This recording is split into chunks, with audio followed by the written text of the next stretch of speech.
The importance of using your core while you're growing your little one inside is to protect not only your pelvic floor, but also to potentially prevent the diastasis rectus, which sometimes happens as our belly grows.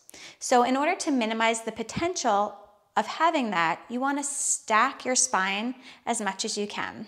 As I'm sure you can feel, as our baby grows, it tends to pull our spine in what's called a lordosis. So we tend to arch here.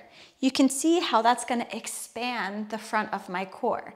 So in order to do that, we're going to talk about stacking our spine, keeping our head over the lampshade of our ribs, over the bowl of our pelvis. And also we'll talk about how to breathe using your diaphragm and your pelvic floor in concert. Think of it like a jellyfish. So first, let's stack. I'm going to be showing you how to stack in this seated position. You could do it on the floor using a bolster or a couple of blankets.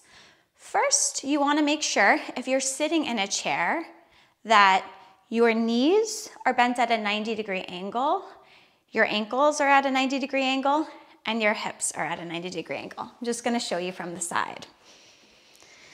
So now that I know that my feet are grounded, I want my two sit bones, those two big bones in your tush, to also feel even. And you can test this. If you rock forward, you're going to feel your back coming into that arch position. You're going to feel more weight in the front of your legs.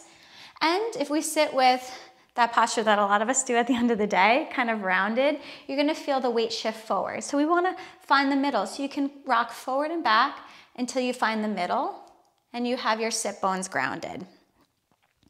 That's going to make that bowl of your pelvis come to a more neutral position. Now, let's think about our head. We want our head to stack over the pelvis. So if we have this tendency to pull forward, try to think about a string elongating your spine to stack your head over the pelvis.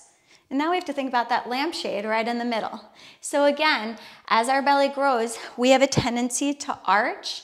If you can envision shining the light from that lampshade, if we're arched, the light's going to point forward. And then conversely, if we're rounded, the light's going to point behind us.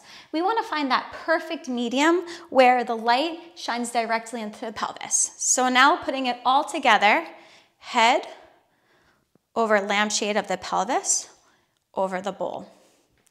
And this is how you want to think about stacking your body through any of our core exercises to maintain that optimal alignment.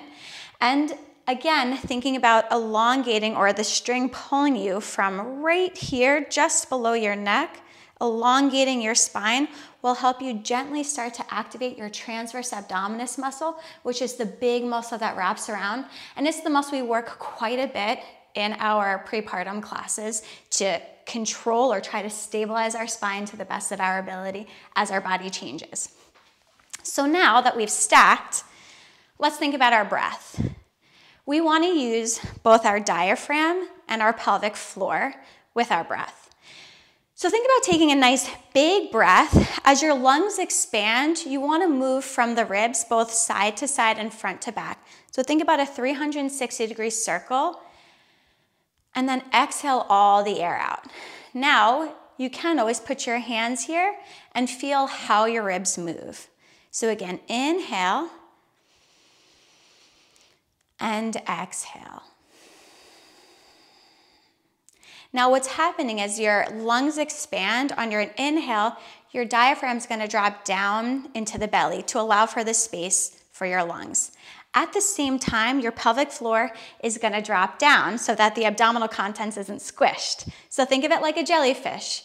Inhale, the diaphragm drops, pelvic floor drops. And then on the exhale, as your lungs deflate, the diaphragm pulls up into that lung cavity or into the ribs, and your pelvic floor is going to pull up as well. Inhaling goes down, exhale comes up. So I want you to think about now what happens in the pelvic floor.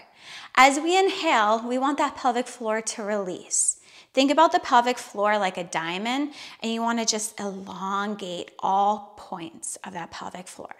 So on the inhale, you should feel a softness or suppleness down in the pelvic floor. And then on the exhale, again, as the diaphragm pulls up, there's negative pressure. It's gonna assist the pelvic floor to lift. And then maybe gently you can think about activating those muscles as if you were gonna cut off a stream of urine. But at the same time, try not to grip the tush. A lot of times all our muscles try to help together to activate. You wanna try to make sure there's length and space in the back of your body.